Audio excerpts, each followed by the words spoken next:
Hey guys, what's up? So today I'm here to make the part 2 of my mental health video sort of. In this video I'm going to talk about mental health related books that are more like to give you some perspective about how it's dealing with it and how hard it is to go through it. And I really wouldn't recommend you to read them if you're in a bad place right now, because they will just make you more in a bad place, really. The first book I'm going to talk about is one book that has a really tough reality, and it is The Fault in Our Stars by John Green.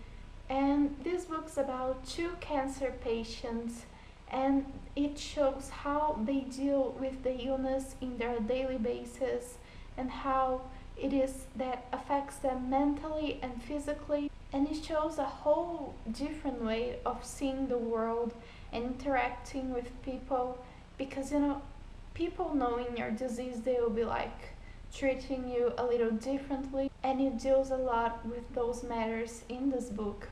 And it really shows that you can't trust the odds, and also don't take your life for granted and enjoy each moment, because yeah, bad. The next book I'm going to talk about may seem a little different, and you may not know why I picked this book if you have read it, and it is Panic by Lauren Oliver. This book is about a game named Panic, in which you have to do life-threatening stuff and really dangerous stuff, and you get $67,000 in the event of this book. And I'm talking about this book because both of the main characters, this book is told on two POVs, and they have really tough situations in their life, and they kind of rely on panic to make it better. So you see how a person has to rely on something that he wouldn't normally do to get out of a difficult situation. And this is not just in books, in real life also, such as gambling and drinking and all those stuff. It's all way out of a situation, and this one they think that will help them because of the money or because of other matters. I'm talking about this book because it shows how desperate a person can get to get out of this awful situation. The next books I'm going to talk about are part of series, so I may give you some spoilers. So if you haven't read these books, I would recommend you to mute the video until I stop talking about them. The first book I'm going to talk about is the last book of the Hunger Games trilogy, Mockingjay. If you haven't read it, mute the video. In this book, Katniss deals a lot with death, and Peter with all he has been through when he was kidnapped and all of that, and it really shows how it can definitely impact on a person's life, because some books are so unrealistic.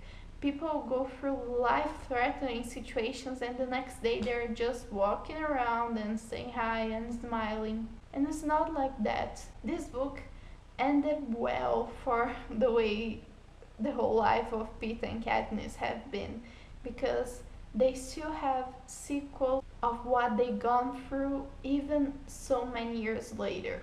I really love this book. I just think it should have had a better conclusion, just telling us a little bit more of how the world was after that, but I really like how the characters ended up. Except Finnick, because that was unacceptable. But yeah, this book deals a lot with post-traumatic stress, and it's really realistic. The next books I am going to talk about are the second and third books on the Divergent trilogy, which are Insurgent and Allegiant. Again, if you haven't read these books, please mute the video. This book shows how much Tris regrets and wish she could have dealt with a different way of killing Will and her parents being killed and all of that, and in a moment of panic she ended up her friend's life, and she does not deal with it easily. Insurgent and Allegiant deal a lot with grief and so many life-threatening stuff, and how it changes a person. Tris changed so much since book one, and it's unbelievable how a situation can change a person. For also after what happens in Allegiant, he gets really, really bad, but then it shows how he gets to move on with his life, but he will never forget what happened. Never.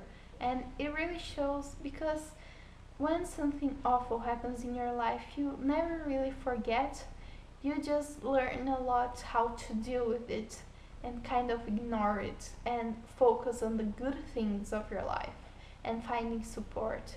And these books show that a lot. But yeah, those were the books that gave me a lot of perspective and changed my way of thinking and seeing the world, because it takes a lot to not take everything for granted, and knowing how much you're putting into a situation, like, is it really worth it? Am I being sad out of nothing? Or is this a real problem? We all have to kind of value everything we have good in our lives and work with it, because just focusing on the bad things will not end well.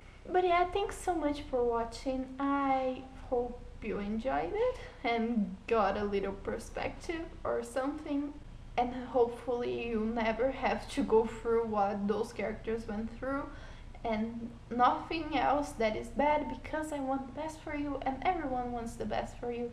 So surround yourself with great people and do what you love. You are what you love, not who loves you. But thanks so much for watching, and I will see you later. Bye.